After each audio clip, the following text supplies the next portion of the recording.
Greetings. R. Frederick Riddle here with another episode of Christian News and Views. This is episode 269, and this is Tuesday. Well, yesterday we announced the signing of agreement. Now we're getting down to some more details, some things that are. Uh, I conclude with the word hectic at the end here, and you'll understand by the time I get there, I think. The Senate approved a deal Monday night to end the nation's longest ever government shutdown, putting Congress on the brink of resolving a weeks long fight that has disrupted flights and halted food stamps for millions of Americans. In a 60 to 40 vote, the Senate signed off on a deal reached by 8 members of the Democratic Senate caucus and Republicans to reopen the government through January 30th. The continuing resolution now heads to the House of Representatives, which is expected to take it up on Wednesday following a Veterans Day holiday. The bill is expected to have enough votes in the Republican-controlled House for passage, even though most Democrats are likely to vote against it. The government shutdown has stretched 42 days. In a concession to Democrats, the continuing resolution would reverse President Donald Trump's recent layoffs of federal workers amid the shutdown, but it would not extend expiring Affordable Care Act subsidies as Democrats had demanded for weeks. Instead, the bill only guarantees a standalone vote on the health care subsidies in December before the credits expire at the end of the year and send healthcare premiums skyrocketing. It's unclear enough Republicans support extending the ACA subsidies for the measure to pass in the Senate. And Speaker Mike Johnson has not committed to holding a vote in the House. I actually looked at about 3 different resources. So here's another one. House could vote as early as 4 p.m. on November 12th to reopen the government. The House could begin voting as early as 4 p.m. on November 12th to approve legislation reopening the government and sending it to President Donald Trump for his signature. The House has been out since before the shutdown began on October 1st, waiting for the Senate to approve temporary funding to reopen the government. The Senate voted November 10th on a funding patch through January 30th. House Speaker Mike Johnson, the Republican from Louisiana, notified lawmakers to return to the Capitol by November 12th, when the chamber will reconvene at noon. House Majority Whip Tom Emmer, a Republican from Minnesota, notified lawmakers that the first votes could occur as early as 4 p.m., that multiple series of votes are expected. The House often votes on motions such as whether to adjourn or reconsider legislation before voting to finally approve a contentious bill.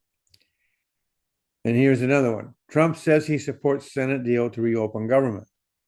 Trump said on Monday he supports the Senate deal to reopen the government brokered between Republican leaders and 8 Democratic lawmakers.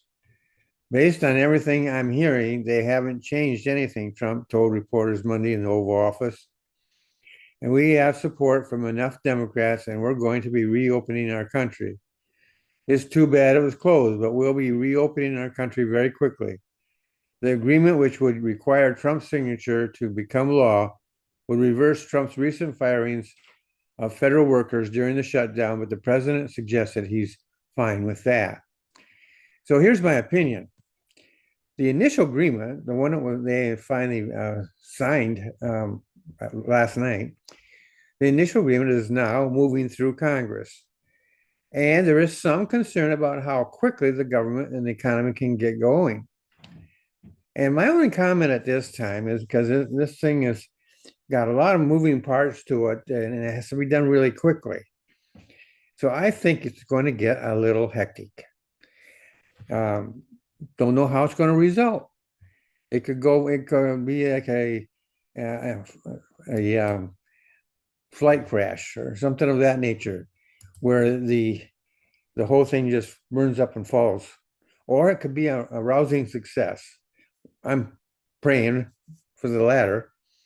Like I said, there's a lot of moving parts to this, and you got to get Republicans and Democrats. I don't know if the Republicans can pass it without Democratic support at all.